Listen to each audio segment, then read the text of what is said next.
श्रीमोहन वेंकटनाथार्य कवितार्किककेसरी वेदान्ताचार्यवर्यो मे सन्निधत्तां सदा कृति यस्य वाग्वतिपर्यन्ता यतिराजसरस्वती तस्मै वेदान्तगुरवे भूयो भूयो नमो नमः। विशुद्धविज्ञानघनस्वरूपं विज्ञानविश्राणनबद्धदीक्षम् दयानिधिं देहभृतां शरण्यं देवं हयग्रीवमहं प्रपद्ये। श्रीवत्सचिह्नमिश्रेभ्यः नमो भुक्तिमधीमहे यदुक्तयः त्रयीकण्ठे यान्ति मङ्गलसूत्रताम्।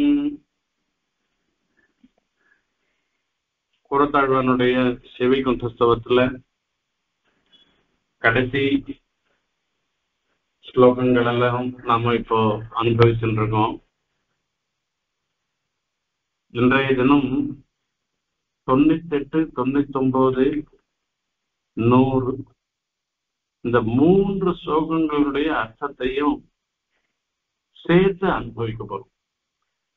அந்த பெருமாள் சேவை மாதிரிதான் ஆழ்வார் சீசுக்திகள், ஆழ்வான் சீசுக்திகள்லாம் கூட. பெருமாளை ஏகாந்தமா பெருமாள் மாத்திரம் சேவிக்கிறது ஒண்ணு. அந்த பெருமாள் திருமார்த்தனாச்சார் அந்த யஜ்னோபவீதம் அருணாளோட பெருமாளை தனியா சேவிக்கிறது, உபயநாச்சிமாரோட சேவிக்கிறது, தாயார் பெருமாள் அவர் 2 பேருமா சேர்ந்து ரெட்ட புறப்பாடா சேவிக்கிறது. இப்ப நாளன்னைக்கு இப்போ சனிக்கிழமை இன்னைக்கு பங்குனி உத்திரம் கந்தப்படி வசந்தம் நடக்கும். அந்த காஞ்சிபுரத்துல அந்த கந்தப்படி வசந்தத்தும் போது பெருமாள், ஸ்ரீதேவி, பூதேவி, தாயார், ஆண்டாள், மலையாள நாச்சியார் இப்படி 5 தேவிமார்களோட கூட சேவிக்கிறது. எப்படி ஒவ்வொன்றுத்துக்கும் ஒவ்வொரு விதமான ஒரு அனுபவம், ஒரு சந்தோஷம் நமக்கு ஏற்படுறது. அந்த மாதிரி இந்த ஸ்லோகங்கள்லாம் ஆழ்வானுடைய சீசுக்தியில இந்த ஸ்லோகங்கள்லாம் தனித்தனியா சேர்த்து அதனுடைய அர்த்தம் சொல்லச்சு அதுக்கு ஒரு பிரகாரமான ஒரு அனுபவம் வருது. இந்த 3 ஸ்லோகத்தையும் சேர்த்து அனுபவிக்கச்சு அதுல ஒரு சந்தோஷம் வருது. இப்ப இந்த 100வது ஸ்லோகத்துக்கு முதல் 2 ஸ்லோகத்துக்கும் 98, 99வது ஸ்லோகத்துக்கு அர்த்தம் நான் சொல்லிட்டேன்.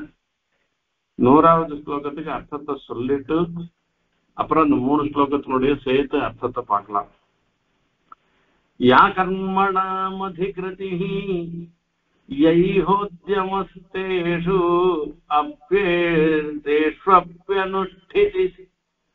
அனுஷ்டிதிரசேஷமிதம் ஹி பும்சாம் த்வஹமந்தரேண ந கதஞ்சன சக்யமாப்தும் एवं वतेषु मयि चास्ति न ते विशेषः. என்ன சுவாரஸ்யமா ஆழ்வான் சாதிக்கிறேன்னு பாருங்க. மகர்ஷிகள்லாம் கொண்டாடக்கூடியவர்களாக இருக்கின்றனர். நாம எல்லாரும் மகர்ஷிகள், மகா ஜானிகள், ரிஷேர் மந்திர திரஷ்டாரன்னு சொல்லிட்டு அவன் கண்ணுக்கு நமக்கு புலப்படாத வேற பாகங்கள்லாம் கூட அவளுக்கு புலப்படுறது. அதெல்லாம் நமக்கு உபதேசம் பண்றவளாக இருந்திருக்கா. மகர்ஷிகளும் ரொம்ப விசேஷமா சொல்லியிருக்கா.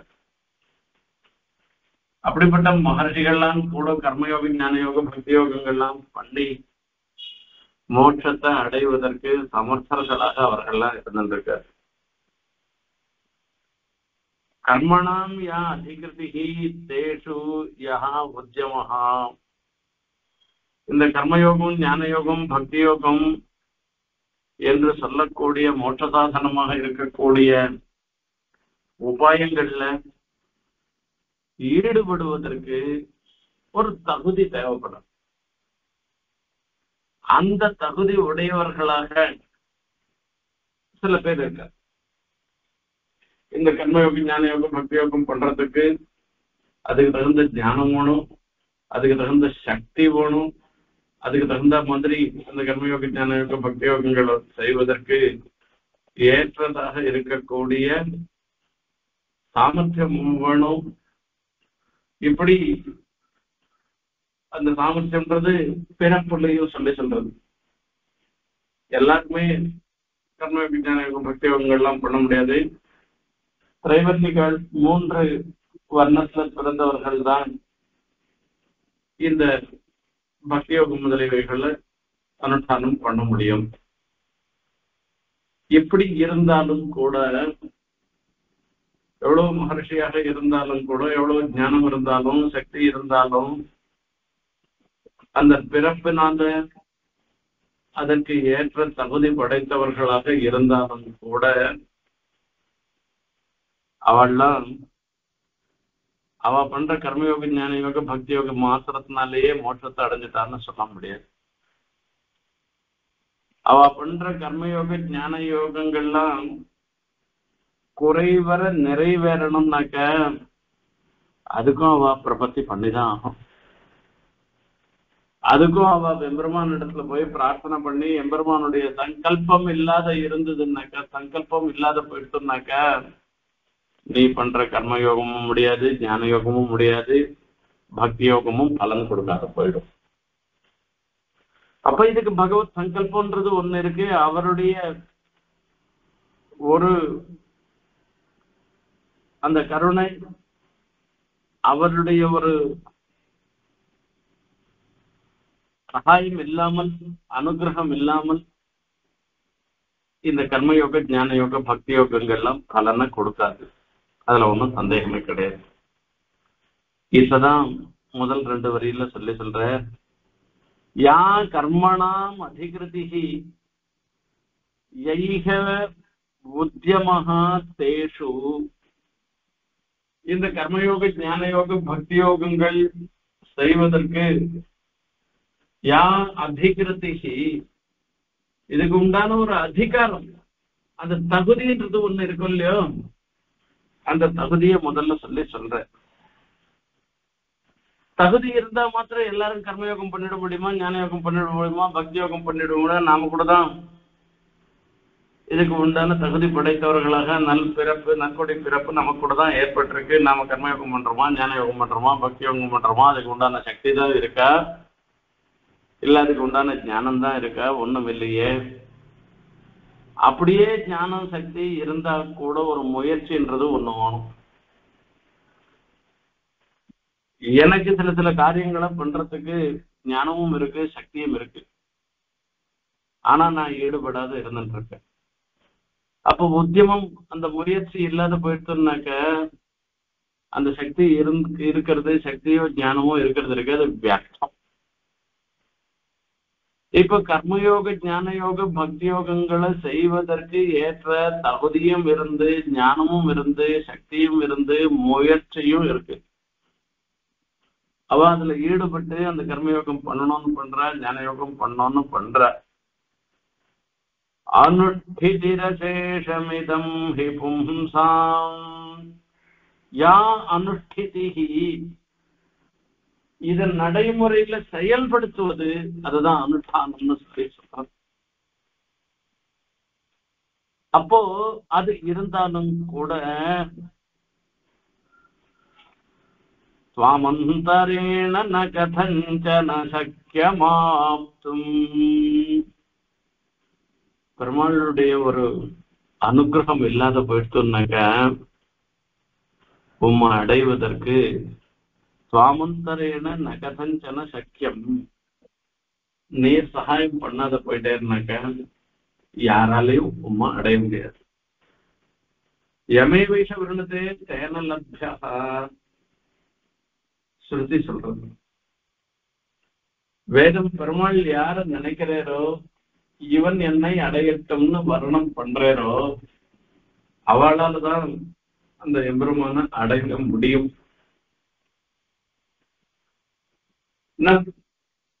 கர்மத்தினாலேயோ ஞானத்தினாலேயோ பகுனா ஸ்ருதேனன்னு நிறைய வாட்சத்தினாலேயோ எம்பெருமான அடைய முடியாது. சரி, அதனால இப்ப என்ன, கர்மயோக ஞான யோகம் பக்தி யோகம் பண்ணிட்டா மாத்திரம் போராது. அது முதல்ல கர்மயோக ஞான யோகத்துக்கும் பண்றதுக்கு தகுதி வேணும். தகுதிக்கு அப்புறமா அதுல ஈடுபாடோட இருந்து அதுல முயற்சி இருக்கணும். அப்படி முயற்சியும் இருந்தா மாத்திரம் போறது, ஈஸ்வரனுடைய அனுகிரகம் இருந்தாதான் போகும். தெய்வம் செய்வாத்திர பஞ்சமம், இது கர்மயோக ஞானயோக பக்தி யோகத்துக்கு மாத்திரம் இல்ல, இந்த லோகத்துல நாம நினைக்கிற ஒவ்வொரு காரியத்துக்கும் தான். ஈஸ்வரனுடைய சங்கல்பம் இல்லாத போயிட்டோம்னாக்க எந்த காரியமும் நடக்காது. நமக்கே சொல்றேன், எங்கேயோ போயிட்டு வந்தோம், வெளில போயிட்டு வந்தோம், ஆயாசமா இருக்கு, இன்னைக்கு உபன்யாசமே வாண்டான்னு சொல்லிடலாமா, இப்படி எல்லாம் நமக்கு ஒரு நடுவில் ஒரு எண்ணம் தோன்றுது. ஆனா இன்னைக்கு உபன்யாசம் பண்ணலைன்னாக்கா, போன வாரமே இந்த ஸ்தவம் பண்ணலையே, இது ரொம்ப ரொம்ப கண்டினியூட்டி எல்லாம் விட்டு போயிடுமே, இது இன்னும் ஒரு வாட்டி இன்னும் ஒரு முறை சொன்னோம்னாக்கா இந்த ஸ்தவம் முடிய போறது, இந்த சமயத்துல போய் இது வானான்னு சொல்றதான்னு ஒரு எண்ணம் தோணும். சரி, ஈஸ்வர சங்கல்பம் இருந்ததுன்னா நடக்கிறது, இல்லைன்னா இல்லை. அப்போ நாம தான் சொல்றவா, தீர்மானம் பண்றவா நாம தான், கேட்க போறவா நீங்க தான். எல்லாரும் சித்தமா இருந்துட்டு இருக்கோங்க.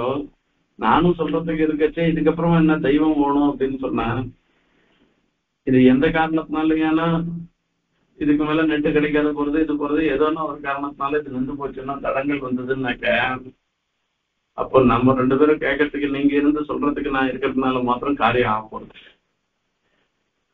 அந்த மாதிரி ஒவ்வொரு சின்ன காரியத்துல இருந்து ஆரம்பிச்சு பெரிய காரியம் வரைக்கும் ஈஸ்வரனுடைய சங்கல்பம் இல்லாமல் எதுவுமே நடக்க போறது இல்லை.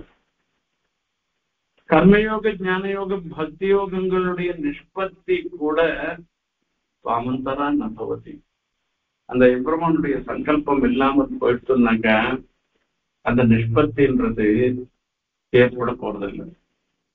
தெய்வம் செய்வாத்திர பஞ்சமம் பகவத்கீதையில சொல்ற, ஒவ்வொரு காரியத்துக்கும் 5 காரணங்கள் உள்ளன. உபாதான காரணம், நிமித்த காரணம், சககாரி காரணம், இப்படிலாம் சொல்லிட்டு தெய்வம் செய்வாத்திர பஞ்சமம்னு அதிருஷ்டம்ன்றது 5வது காரணமாக சொல்ற பகவான் கண்ணன்.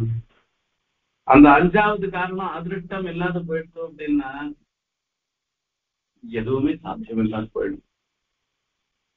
இப்ப ஆழ்வான் என்ன சொல்ற, நாம பண்ண போற கர்மயோக ஞான யோக பக்தி யோகங்கள்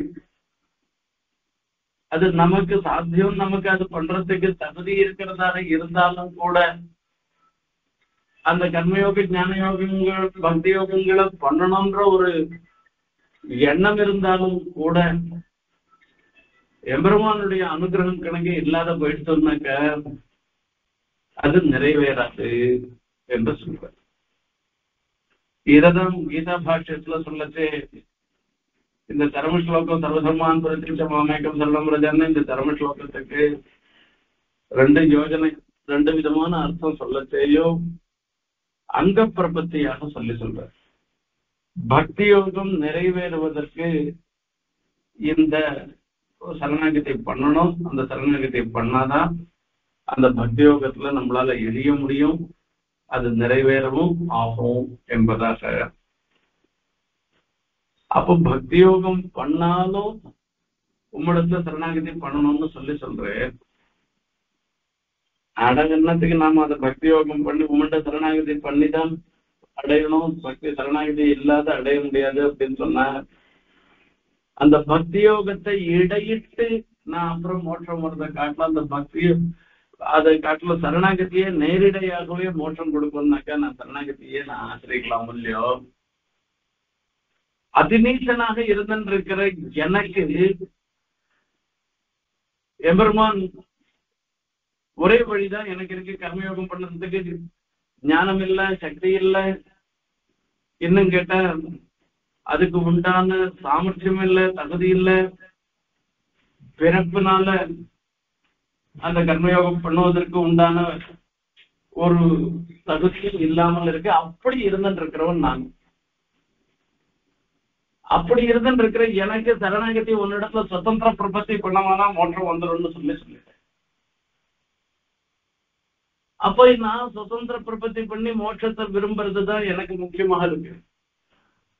கர்மயோக ஞான யோக பக்தி யோகங்கள் பண்ணியும் கூட அதுக்கு அங்கமான பிரபத்தி பண்ண பிற்பாடு அந்த எம்பெருமானுடைய அனுகிரகம் இருந்தாதான் மோட்சம் வரும் அப்படின்னு சொல்லச்சு நான் என்னத்து கர்மயோக ஞான யோக பக்தி யோகம் எல்லாம் பண்ணணும், அந்த சுதந்திர பிரபத்தி இருந்துருக்கு அதை பண்ணி நான் பாட்டுக்கு நேரம் மோட்சத்துக்கு போயிடலாமே.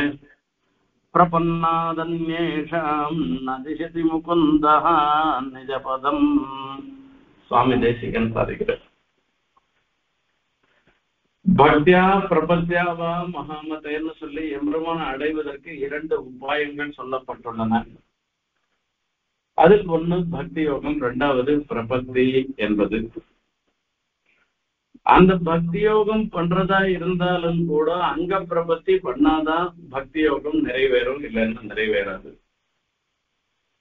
இங்க பிரபத்தின்னு சொல்றது சுதந்திர பிரபத்திய சொல்றது. சாட்சாத்தாக இந்த பக்தியோகம் பண்ற காரிய ஸ்தானத்துல நீரே இருந்து என்ன ரட்சணம் பண்ணணும்னு பெருமாளிடத்துல சரணாகதி பண்றது இருக்க, அத சொல்ற சுதந்திர பிரபத்தின்னு சொல்லி. இப்ப இந்த 2 விதமாவும் எடுத்துட்டோம்னாக்கா அங்க பிரபத்துல அங்க பிரபத்தியோ சுதந்திர பிரபத்தியோ ஏதோ ஒண்ணு பண்ணினவனாலதான் மோட்சத்தை அடைய முடியுமே தவிர கேவல கர்மயோக பக்தியோக ஞான யோகங்களால அவனை அடைய முடியாது, எம்பெருமான அடைய முடியாதுன்றது சித்தமான ஒரு விஷயம். அதான் பிரபன்னாதன்யேஷாம் நதிசதி முகுந்தா நிஜபதம். பெருமான் தன்னுடைய திருவடியே சரணாகதி பண்ணினவனுக்கு தான் காண்பிக்கிறது தவிர வேற யாருக்கும் காண்பிக்கிறது கிடையாது. யா கர்மணாம் அதிகிருதேஷ்வப்யனுஷ்டிதிஹ அதேஷமிதம் ஹி பும்சாம். 3 நிலை கர்மயோக ஞானயோக பக்தி யோகங்கள் பண்ணுவதற்கு ஞானம், சக்தி, தகுதி இவைகள்லாம் இருக்கிறதுன்றது முதல் நிலை. 2வது இதை அனுஷ்டிக்கணும்ன்ற ஒரு எண்ணம் இருக்கிறது, அது வேணும், அது 2வது நிலை. 3வதுல அனுஷ்டிதி, இதை அனுஷ்டானம் பண்றது. இப்படி பண்ணையானாலும் கூட ஸ்வமந்தரேண ந கதஞ்சன சக்யமாப்தும், உன்னாலல்லால் கை கூட முடியாது. உம்முடைய அனுகிரகம் இல்லாத போயிட்டுனாக்கா எதுவும் பண்ண முடியாது. அதுக்காக உம்மிடத்துல சரணாகதி பண்ணிதான் ஆகணும். ஏவம் வதேஷு மயி சாஸ்தி நதே விசேஷா. அப்ப அவளும் சரணாகதி பண்ணிதான் மோட்சத்தை அடையணும்னு சொல்லச்சே எனக்கும் அவளுக்கும் என்ன பெரிய வித்தியாசம் இருக்கு? ஒரு வித்தியாசம். ஏன் அப்படின்னா அவ கர்மயோக ஞான யோக பக்தி யோகங்களை பண்ணாலும் மோட்ச பொருள, அதுக்காக அந்த அதை சித்திக்கிறதுக்காக சரணாகதி பண்றா. நான் நேரடியா உங்கள்கிட்ட சொல்றேன், கர்மயோக ஞான யோக பக்தி யோகங்கள்லாம் பண்ண தெரியல, எனக்கு பண்றதுக்கு சக்தி இல்லை, ஞானம் இல்லை, தகுதி இல்லை என்று நான் நேரம் வந்தேன். அப்ப நான் உம்மிடத்துல சரணாகதி பண்றேன். சரணாகதி பண்ண உடனே பெருமாள் என்ன ரட்சணம் பண்றது. நான் எந்த கர்மயோகம் பண்ணல, ஞான யோகம் பண்ணல, பக்தி யோகமும் பண்ணல. ஆகையால ஏவம் வதேஷு மயி சாஸ்தி நதே விசேஷா. அவளுக்கு எனக்கும் ஒன்றும் பெரிய வித்தியாசம் இல்லை. என்னன்னு கேட்டா நான் சுலபமாக உம்மை அடைகிறேன் என்பதாக இந்த 100வது ஸ்லோகத்துல சொல்ற. இப்ப இந்த கீழே சொன்ன 2 ஸ்லோகமும் 98, 99, 100 இது 3ஐயும் சேர்த்து ஒரு அனுபவிக்கிறோம். ஐஸ்வர்ய வீரிய கருணாகரிமட்சமாத்யாஹ ஸ்வாமின்ன காரண சுருத்வமதோ விசேஷாதி சர்வே குணாஹ சவிஷயாஹ தவ மாம் அபார கோராகபூர்ணம் அகதிம் நிஹதிம் சநிஹதம் சமேத்ய. எம்பெருமானுக்கு எத்தனையோ கல்யாண குணம், ஞான பலேஸ்வரிய வீரிய சக்தி தேஜஸ்ன்னு ஷடேதே பிரசமா குணாகன்னு எம்பெருமானுக்கு முதற்பட்டதான குணங்களாக கருதப்படுகின்றன. ஞான பலேஸ்வரிய வீரிய சக்தி தேஜஸ்ன்னு சொல்றது. வீரிய கருணா கரிமட்சமாத்யாஹ, அந்த வீரியம் இவைகளோடு மாத்திரமில்ல தோஷாபவேரத்தை எதினாமதையே துவயாவினாம் பூத்தான்னு கருணை கணக்கு இல்லாத போயிட்டுன்னா ஞானமோ பலமோ வீரியமோ ஐஸ்வர்யமோ தேஜஸோ எதுவுமே பிரயோஜனம் இல்லாததாக போயிடும். அந்த கருணையோட சேர்ந்தாதான் எல்லாமே நிறம் பெறுகிறதுன்னு சொல்லி சரி இந்த கருணையும் இருந்துருக்கு.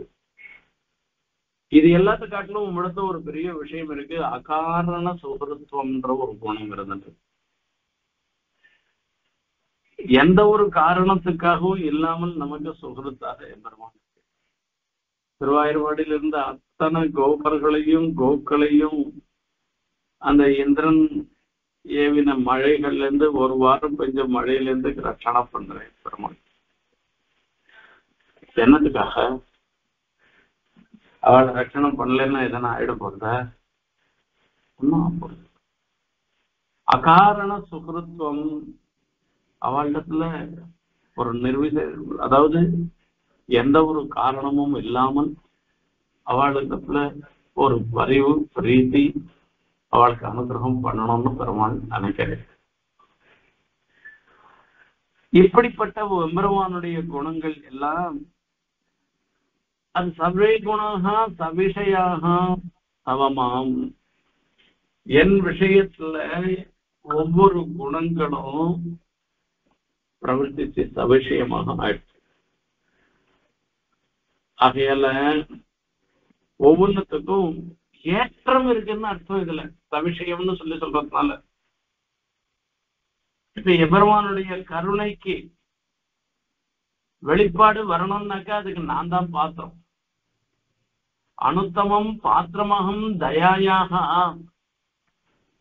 நவித்யதே உத்தமாக யஸ்மாத். அது அனுத்தமம்னு சொல்றது. ஆகையால என்ன காட்டிலும் உத்தமமான அந்த கருணைக்கு இலக்காக கூடியது என்ன காட்டிலும் உத்தமமான பாத்திரம் வேற ஒண்ணும் கிடையாது. ஞான பரைஸ்வரிய வீரிய சக்தி தேஜஸோ அல்லது அகாரண சுகருத்துவம்னு சொல்றதோ எல்லாம் இந்த எம்பெருமானுடைய கல்யாண குணங்கள் எல்லாவற்றுக்கும் வெளிப்பாடு வரணும் அப்படின்னாக்க என்னண்டுதான் வரணும். சர்வே குணாக சவிஷயாக தவமாம் அபார கோராக பூர்ணம் அகதிம் நிகதம் சமேத்திய. இந்த அபார கோரமாக இருக்கக்கூடிய எல்லை காண முடியாத இருந்திருக்கிற ஒரு கடல் போல இருக்கிற இந்த பாப்பம் இருக்கு. இந்த பாப்பத்துல பாப்ப சமுத்திரத்துல இருந்து அதுல விழுந்தவனாக நான் இருந்திருக்கேன். இப்ப அப்படி இருக்கிறவன உமக்கு இருக்கக்கூடிய வீரியம் தேஜஸ் எல்லா குணங்களையும் கொண்டு என்ன ரட்சணம் பண்ண இருந்திருக்கேன்.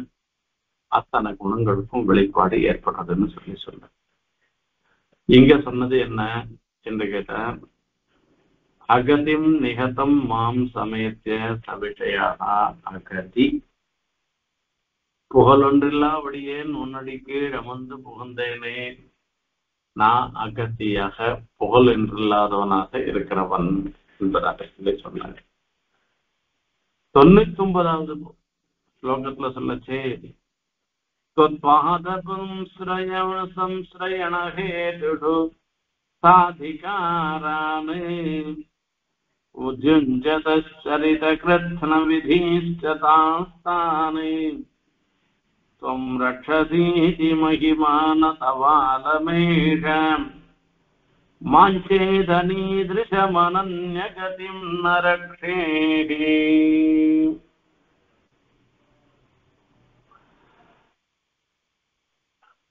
அற்புதமான ஸ்லோகம். ஈசன்வானவர்க்கன்பன் என்னால் அது தேசமோ திருவேங்கடத்தானுக்கு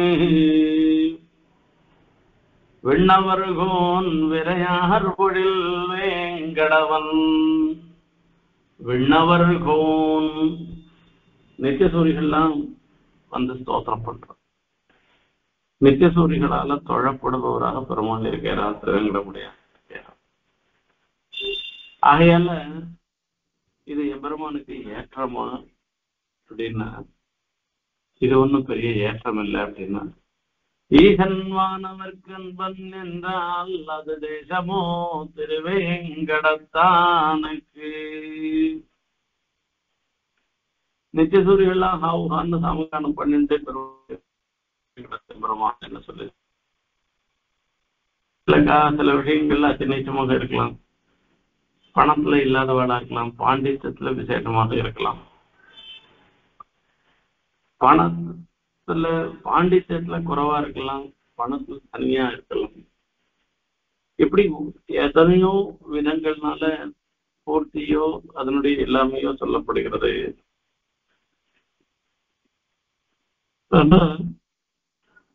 எல்லா பிரகாரத்தினாலையும் நான் நீச்சமாக நான் இருந்துட்டு இருக்கேன், அதி நீச்சமாக நான் இருந்தேன்.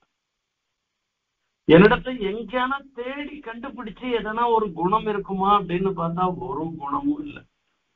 ஒரு நல்லது இருக்குமா அப்படின்னு பார்த்தா ஒரு நல்லது இல்லை. என் கண் பாசம் வைத்த பரஞ்சுடர் சோதிக்கே சுமந்து மாமலர் நேர் சுடர் தூபங்கொண்டு அமர்ந்து வானவர் கோனுடும் சமன்கொள் வீடு தரும் தடங்குன்றமே. நித்தியசூரியெல்லாம் சேவிக்கிறாங்க. அவளுக்கு என்ன அனுபவமோ அதே அனுபவத்தை அதி நீச்சனாக இருந்திருக்கிற எனக்கும் கொடுத்து சமன்கள் வீடு தரும் தடங்குன்றமே, சமானமான மோட்சத்தை எனக்கும் கொடுத்து எல்லாரையும் ஒரே நிலையில வைக்கிறேன். திருவேங்கடமுடையான் இதுக்கு மேல வேற என்ன வேணும்? அப்பதான் சொல்ற, அப்போ எம்பெருமானை பொறுத்த வரைக்கும் எது பெருமை அப்படின்னா, தகுதி படைத்தவர்களாக இருக்க ஜனகர், அம்பரீஷர், கேக்கையர், ரைக்வரி வள்ளம் பெரிய பிரம்மவித்துக்கள். அவளை ரட்சணம் பண்ண அப்படின்னு பெருமாள் மாற்றிட்டு போறது அது ஒண்ணும் அவருக்கு பெருமை இல்லையா. வாஞ்சேதனே திருஷமனன்யகதிம் நரக்ஷே, நான் அகதி, ஒன்ன விட்டா வேற வழி இல்லாதவனாக நான் இருந்துருக்கேன். நானு மாஞ்சேது அனீதிருஷமனன்யகதிம் நரக்ஷே, இவாள மாதிரி கர்மயோக ஞான யோக பக்தி யோகம் எல்லாம் பண்ணினவன் இல்ல, பெரிய மகாத்தியத்தை உடையவன் இல்ல, ஒன்னும் இல்லாதவன் நானு. அப்படி இருந்துட்டு இருக்கிற என்ன நீ திராட்டில விட்டுட்டே இருந்தாக்கா, அப்படியே கீழே விட்டுட்டே இருந்தாக்க, அப்போ அவளை ரட்சணம் பண்றது இருக்க அது ஒன்னும் உனக்கு பெருமையாக ஆகாது. त्वत्पाद संश्रयण हेतुषु साधिकारानय उद्युञ्जतश्चरित कृत्स्न विधिश्च तांस्तान् त्वं रक्षसीति महिमान तवालमेष माञ्चेदनीदृशमनन्यगतिं न रक्षेः. இது 99வது ஸ்லோகம். இந்த 3 ஸ்லோகங்கள்லயும் ஒரே விஷயம் தான் சொல்றேன். என்ன விஷயம்? அனன்ய கதித்துவம். பெருமாள் தவிர வேற யாரும், அந்த சாட்சாத் தேவ பெருமாளும் திருவேங்கடமுடியானும் தவிர நம்மளை ரட்சணம் பண்றதுக்கு வேற யாரும் கிடையாதுன்ற ஒரு எண்ணம் இருக்கு பாருங்க. அததான் சொல்றாரு அந்த இடத்துல. நீ கர்மயோக ஞான யோக பக்தி யோகம் பண்றவாளுக்கும் கூட உன்னுடைய சகாயம் இல்லைன்னா ரட்சணம் பண்ண முடியாது. நான் அனன்ய கத்தியாக இருந்திருக்கிற என்ன நீ விட போறேன்னா, அப்ப நான் என்னது கர்மயோக ஞான யோக பக்தி யோகங்கள் எல்லாம் பண்ணிட்டு இருக்கணும். இப்படி இந்த 3 ஸ்லோகங்களையும் அப்படி சேர்த்து அப்படி பார்த்தோம்னாக்கா எம்பெருமானுடைய அத்யுதமான குணங்கள். நாம் எவ்வளவு நீச்சமாக இருந்தாலும் கூட அந்த எம்பெருமான் நம்மளை எந்த சமயத்திலையும் கைவிட மாட்டோம். இந்த மகாவிஸ்வாசம் இருந்துட்டோம்னா போறோம், நமக்கு சகல க்ஷேமங்களையும் கொடுப்பான், ஐகிகமான க்ஷேமங்களையும் கொடுப்பான், ஆமுஷ்மிகமான க்ஷேமங்களையும் கொடுப்பான், அபவர்க்கம்னு சொல்லக்கூடிய மோட்சத்தையும் கொடுப்பான், எல்லாத்தையும் கொடுப்பான். ஆனா இங்க நமக்கு வேண்டியது ஒன்னே ஒண்ணுதான், அந்த எம்பெருமான் இடத்துல மகாவிஸ்வாசம். அந்த மகாவிஸ்வாசம் என்ன கடையில விற்கிறதுன்னா நம்ம போய் வாங்கிக்கிறதுக்கு, அந்த மகாவிஸ்வாசத்தையும் அந்த எம்பெருமான் தான் கொடுக்கணும். ஆகையால இப்ப நாம எல்லாரும் பிரார்த்திக்க வேண்டியது என்ன அப்படின்னா, எம்பெருமான் அந்த சாட்சாத் ஸ்ரீமன் நாராயணன் நம்மள எந்த சன்னிவேசத்திலையும் கைவிட மாட்டான்ற ஒரு மகா விசுவாசம். அந்த மகா விசுவாசத்தை எனக்கு கொடுக்கணும். அப்படி கொடுத்துட்டாக்க அந்த மகா விசுவாசம் வந்துடுத்துனாக்க கர்மயோக ஞான யோக பக்தி யோகங்கள்லாம் பண்றவாளை காட்டிலும் நான் மேம்பட்டவனாக ஆவானே தவிர அவளுக்கு எந்த விதத்திலையும் குறைஞ்சவனாக ஆக மாட்டேன் என்பதை ஆழ்வார் இந்த இடத்துல தெரியப்படுத்துற. ஆழ்வாருடைய பாரிப்பு பிரகாரத்துக்கு நாமளும் எம்பெருமானிடத்துல பிரார்த்தனை வேண்டியது பண்ண வேண்டியது. எம்பெருமான் சர்வரட்சகன், நம்ம எந்த சமயத்திலையும் கைவிட மாட்டான்ற மகா விசுவாசத்தை ஏற்படுத்தி கொடுக்கணுன்றதுதான் நான் பிரார்த்தனை பண்ணேன். அப்படி நாம எல்லாரும் பிரார்த்தனையை பண்ணிட்டு எம்பெருமானுடைய அனுகிரகத்துக்கு பாத்திரமாகணும்னு இந்த உபநிஷத்தை நிறைவு செய்கிறேன். யா கர்மணாமதிகிருதிரியயோத்யமः ஸ்வேஷு அனுஷ்டிதிः அசேஷமிதம் हि பும்சாம் ஸ்வமந்தரேண ந கதஞ்சன சக்யமாப்தும் ஏவம் வதேஷு மயி சாஸ்தி ந தே விசேஷः.